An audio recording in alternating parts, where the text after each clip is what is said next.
The Magic Paintbrush Adventure. On a rainy afternoon, when the world outside was a blur of gray, a girl named Jennifer felt a familiar flutter of boredom. Nothing to do, she sighed, flopping onto the couch. But then a thought sparked. Grandma's attic, she whispered, a smile spreading across her face. It was a place of forgotten treasures and whispered secrets. The attic was a dusty kingdom of old things. A rocking horse with a chipped ear, a trunk filled with hats, and stacks of books that smelled like time itself. Deep in a corner, tucked behind an old spinning wheel, sat a small wooden box. It had no lock, just a simple, tarnished clasp. With a click, the clasp opened. Inside, nestled on a bed of velvet, was a paintbrush. Its handle was made of smooth, dark wood, and the bristles shimmered with a faint golden light. It was unlike any paintbrush Jennifer had ever seen. As she picked it up, a warmth spread through her fingers. Back in her room, Jennifer found a blank sheet of paper and a pot of black ink. What should I draw first, she wondered. She thought of her favorite animal, and with a few careful strokes, she drew a small, fluffy cat. She added whiskers and a twitchy tail. The moment the last whisker was complete, the cat on the paper began to purr. With a final purr, the drawn cat stretched, blinked its green eyes, and leaped right off the page. It was a real, living cat, made of ink and magic.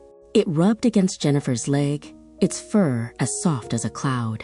Jennifer gasped, her eyes wide with wonder. The paintbrush was magic. The next day, Jennifer couldn't stop. She drew a flock of bright blue birds, their wings a flutter of sapphire and sky. They chirped and soared around her room, leaving trails of glittery dust. The room was no longer just a room. It was a magical aviary. But soon, the magic started to feel a little wild. The birds, though beautiful, left tiny feathers and droppings everywhere. The ink cat, playful and mischievous, chased them from bookshelf to lamp, knocking things over with a clatter. Jennifer's room was becoming a mess. Just then, Grandma peeked her head in.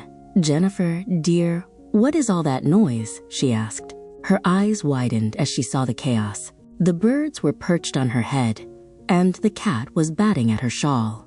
"Oh my," she said, her voice a mix of surprise and knowing. Grandma sat Jennifer down on the edge of the bed.